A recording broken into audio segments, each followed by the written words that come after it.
Hi class, welcome to Introduction to Critical Thinking, the second video lecture for week 1. In this lecture, we are going to talk about the skills that are required for critical thinking. Now, before we get started about critical thinking, I just want to ask you guys one question. How many of you think that you critically think on a daily basis? Hopefully, you thought to yourself, hey, I think I critically think all the time. Because you do. You critically think frequently, every single day in your daily life, in most of your activities. You have to decide when you're going to get out of bed the next day, what you're going to wear to work. Am I going to pack a lunch today? Am I going to stop by McDonald's?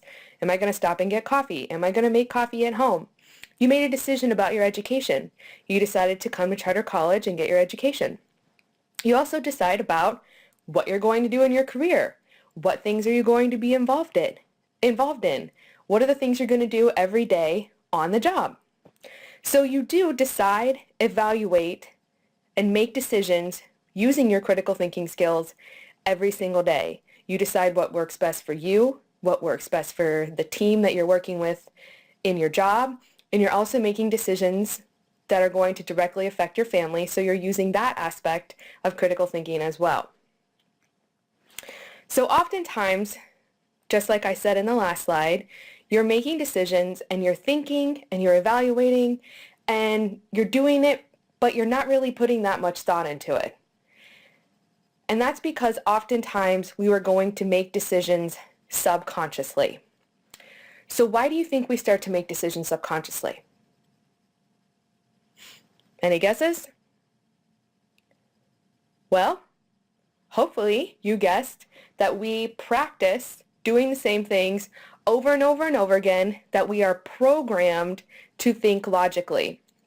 And not only does this process start when we're adults, but we start to think logically even when we're young and about a couple months of age. So let's think of an example. Most of us drive, and when we drive, how many of us are thinking every single second about how fast we're going? Did we stop at that stoplight? How many seconds are we stopped for a stop sign? When we're turning right, are we using our blinker and looking both ways and doing all of those things? How much thought are you putting into that when you're driving? A lot? A little? Some of us may be doing a lot and some of us might not. I can tell you, for instance, for myself, sometimes I get in my car, I drive to where I need to go, and suddenly I become aware that I made it there, and I have no idea how many times I stopped at a stoplight or a stop sign, or if I was following the rules for speed limit. But I got there, and I managed to get there safely. And that's because I've been programmed time after time after time to think subconsciously about driving. So this leaves availability for me to critically think about many other things. So that's just one example of how we are critically thinking, but it becomes subconscious. So cause and effect. Within a few weeks of being born, we are able to understand that if this oven is hot, we should not touch it. And that's cause and effect. And if anyone's a parent out there, I'm sure you can easily see that infants learn this very quickly. Or if I cry, mom will feed me. Or if I cry, someone will pick me up. We also use those same skills when we're raising children or in our own personal observations. So if you see your baby crying, you want to pick it up, then you go through the things that you do as a parent. Do I need to change the diaper? Do I need to feed my baby? Do I need to help this baby get a nap, or does it just want to be picked up and held? So the cause and effect we learn, which helps to develop our logic within a few weeks of being born. Logic. So we develop our cause and effect as infants, and then after a few months of birth, we will start to learn logic. And this is when we start to recognize different commonalities and groups and patterns and things that are happening. We all have this ability to remember a process. So if we do this, then this will happen. And then we continuously build on that process so that we can develop more complex ways of thinking. And then you can also make predictions on things that might happen based on what's happened in your past and the different patterns and commonalities that you've learned to develop over time. So when we critically think, one of the things that we like to do is not only come up with an idea, we want to share that idea with others and try to convince them.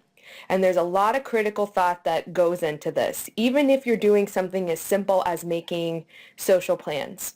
So for instance, a new movie that you want to see is coming out this Friday. So you're going to take the time to figure out which theaters are playing it, what times they're playing. You're going to ask various friends if they want to go with you or family members. And then you're going to think of a time that works for everyone. Maybe you guys want to stop and go to dinner. And then you're going to try and share that idea and convince others to come along with you because this is a good movie that you want to see.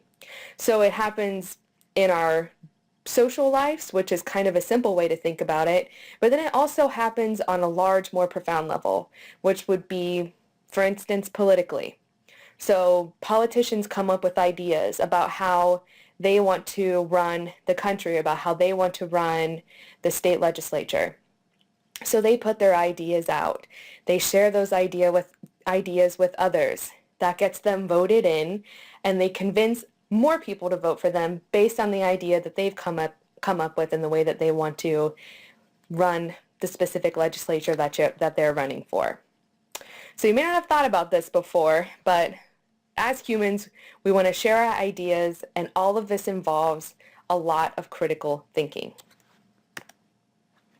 So how can we start to recognize good ideas versus bad ideas? So we use critical thinking to come up with ideas, but we also need to become practical thinkers in order to understand which of these critical thoughts and these ideas that others are sharing with us are good ideas and bad ideas. So how can we become better practical thinkers? So for instance, the best way to become a practical thinker is to start to recognize weak arguments. So is there good information to support that argument? Can you find documented research to support a finding that a politician might say? Can you look at reviews on Flickster of the newest Star Wars movie that's coming out and determine if that's a good movie to see or not? So you can think of it in the simple social way or in the complex way for political votes. So practical thinkers recognize weak arguments as well as value strong, well-supported, well-reasoned ideas. So if you go and find information to support an idea that a politician comes up with, or if you find positive reviews of a movie your friend wants to see, then you'll know that those are well-reasoned and supported ideas. So we should all use our critical thinking in a purposeful manner. Not only are we going to use critical thinking to double check ideas, but we are also going to convince other people and try and persuade them to see our point of view. Whether it is that casual social decision or it could be of serious concerns. So I'm sure all of us can think of different examples of when we've tried to persuade others to see something from our point of view. It might be about something as serious as a controversial topic like global warming or capital punishment, and it can be as simple as how to raise children or have questions or concerns about taking care of different things like where are we going to spend the holidays this year when we're talking to our family members. That can also turn into a casual decision that becomes very serious. So it's good to not only know what you're doing for critical thinking, but to be a practical thinker so that you can support your ideas with well-reasoned arguments and hopefully get others to believe what you want to do and get them to do it. Now that we've had the opportunity to talk a little bit about critical thinking and I've introduced you to the concept of becoming a practical thinker, we are going to talk more about how to become a strong practical thinker and some skills that you can use to evaluate different ideas in the next video lecture. But we're going to end this video lecture here, and I just want to remind you to fill out the video lecture assessment that's found in your Moodle shell. Answer those questions that are found there to make sure that we know that you're watching your video lecture.